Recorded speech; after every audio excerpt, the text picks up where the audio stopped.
October মাস থেকে বাংলাদেশে শুরু হয়েছে পর্যটন মৌসুম, যেখানে দেশ বিদেশের পর্যটকরা তাদের পছন্দের গন্তব্যে ছুটছেন।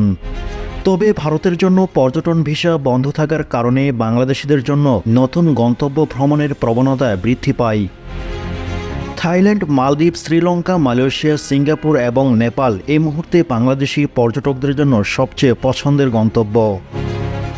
ভারতের পর্যটক ভিসা বন্ধ হবার পর বাংলাদেশি পর্যটকদের অনেকেই বিকল্প হিসেবে থাইল্যান্ড ও মালদ্বীপ, শ্রীলঙ্কা, মালয়েশিয়া ও সিঙ্গাপুর ভ্রমণের জন্য প্যাকেজ ট্যুর নিচ্ছেন।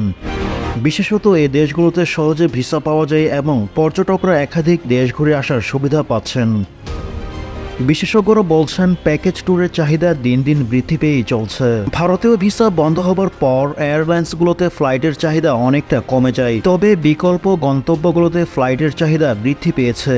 বিশেষত ব্যাংকক, মালদ্বীপ, শ্রীলঙ্কা, মালয়েশিয়া, সিঙ্গাপুর এবং নেপাল রুটে যাত্রীদের চাপ অনেকটা বৃদ্ধি পেয়েছে। টিম টিআরসি হৃদয়ে ধারণ করে বাংলাদেশ, দ্য রিয়েল কনসালটেশন, স্বচ্ছ ভ্যাট আইনে দক্ষ ন্যায্য ভ্যাট প্রদানে। ইউএস বাংলা এয়ারলাইন্স, বিমান বাংলাদেশ, শ্রীলঙ্কান এয়ারলাইন্স সহ বিভিন্ন এয়ারলাইন্স গন্তব্যে ফ্লাইট পরিচালনা করা হচ্ছে। এখানকার পরিস্থিতিতে বেশিরভাগ পর্যটক সাশ্রয়ী প্যাকেজ নিয়ে একসঙ্গে 2টি বা 3টি দেশ ঘুরে আসছেন। থাইল্যান্ড, মালয়েশিয়া, সিঙ্গাপুরের 3টি দেশের প্যাকেজ জনপ্রিয় হয়ে ওঠে। এর ফলে পর্যটকদের খরচ কমে যাচ্ছে এবং তারা আরও বেশি দেশে ঘুরে আসার সুযোগ পাচ্ছেন। ভারতীয় পর্যটন ভিসা বন্ধ থাকায় বাংলাদেশ থেকে ভারতগামী যাত্রীদের সংখ্যা প্রায় 90% নিম্নমুখী। যদিও এই অবস্থায় বাংলাদেশি পর্যটকদের জন্য বিকল্প গন্তব্যের যাত্রার সংখ্যা বৃদ্ধি পেয়ে চলছে।